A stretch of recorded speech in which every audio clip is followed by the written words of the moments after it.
Little Red Riding Rose, or Honorable Disconformity. An Emo-Romance by Mary Cowley-Takaoka. Once upon a time, Rose finds Rolfe at grandmother's cottage. Part 4.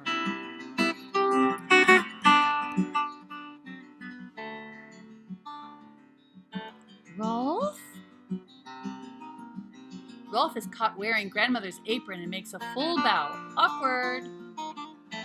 What a splendid sight he is. Rose takes in the entire scene with a sense of awe. Then, in complete astonishment and not knowing how to react, Rose suddenly begins to laugh. Ha ha!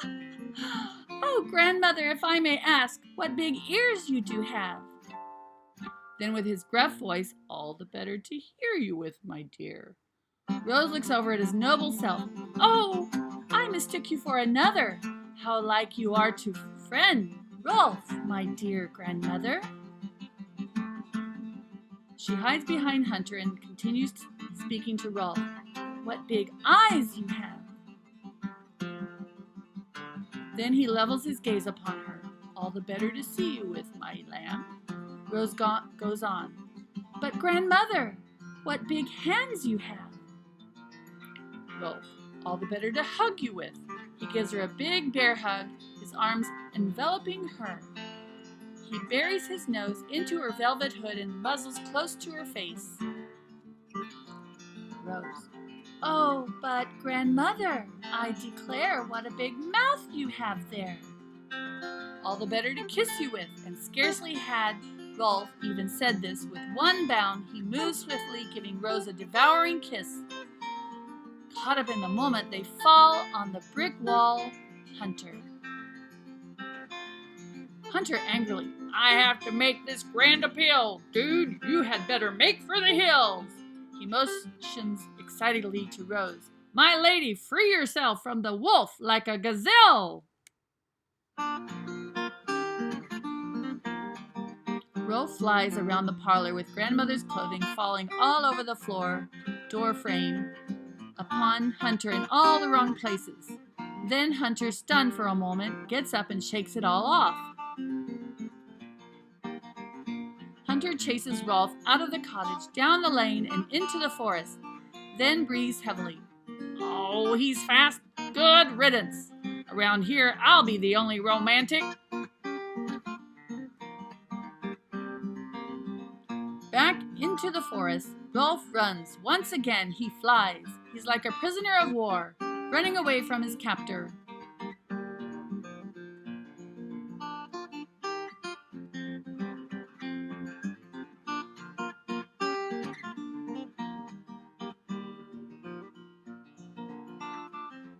He comes to a screeching halt, falling all over himself. Then he wants more than anything to return to Rose. So he goes back towards grandmother's cottage. What is this passion I feel? Is this love? Rose sees grandmother getting out of bed. Oh, grandmother affection! Hunter begins his little tune. Who's afraid of the big bad Rolfe? The big bad Rolfe, the big bad Rolfe. I'm not afraid of the big bad Rolfe. Tra-la-la-la-la. Rose looks over at Hunter. Oh, we have the worst misgivings. We have done Rolfe a grave misdeed. Hunter, that guy hoodwinked old grandma. He could have cut that mongrel in 100 pieces, I should have. Rose springs up. Oh, Hunter, you brute. If it hadn't been for your silly dispute, how sad it'll be if I've lost my Rolfe forever. You'll see. Rose cries out, oh, mistakenly perceived him to be, mythologized him into a savage, have we? Hunter looks at them. Okay, there's no reason to fight with your...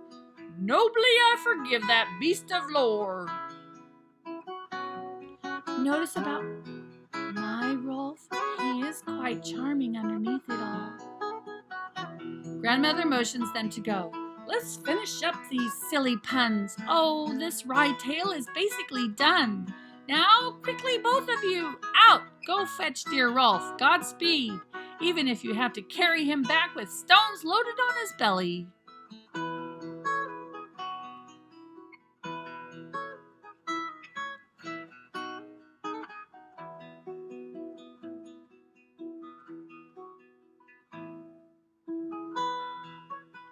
Hunter and Rose go out the front door to look for Rolfe. However, just as they are coming down the front porch steps, but who of all likelihood should appear? Rolfe? He returns from the forest and walks out into the moonlit clearing. He sees the couple intertwined. He kicks at the dirt and lifts his eyes to hers. He steps over to be by her side. Then Rolfe turns around and reaches out to give a hearty handshake with Hunter. Rose looks up into his face and reaches out with the back of her hand. He doesn't want to fight against himself anymore. He buries his face into her hood, forewarning her. My little wood imp, I can be fiercer than a wolf. Rose, I have positively loved you just the way you are. He gives in. I fear you have a bit of a rose-colored view of this dude, my spirited beaut. Then they return back to the cottage where Grandmother is starting to feel better. Grandmother Affection sings, Let the fields be jubilant, all the trees sing for joy. Let the mountains of the Lord, the cedars of Lebanon be glad. Soon Rose's mother walks in the door and joins them. Sing for joy, oh my heavens, for the Lord has done this. It's wonderful in our midst. Our hero deeply bows to Rose's mother. How do you do, madame? Mother holds out her hand to greet him. Oh, Sir Rolfe, God bless you. Rose winks at him. Smooth. Rolfe shrugs his shoulders. Grandmother Affection turns to the audience and whispers, Did you know Sir Rolfe owns these woods? Over 1,000 acres, of course. Why, his true name is Darren Rolfe King, and he is sole descendant of yonder mansion. His parentage no fable, he being heir noble. Over these vast woods, stretching as far as the eye can see, belongs to Rolfe. And now I will show you the most excellent way. If I speak in the tongues of men and of angels, but have not love, I am only a resounding gong or a clanging cymbal. If I have the gift of prophecy and can fathom all mysteries and all knowledge, and if I have a faith that can move mountains, but have not love, I am nothing. Love never fails.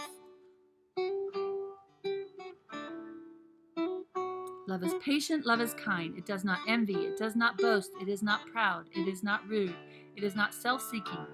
It is not easily angered. It keeps no record of wrongs. Love does not delight in evil, but rejoices with the truth. It always protects, always trusts, always hopes, always perseveres. Love never fails.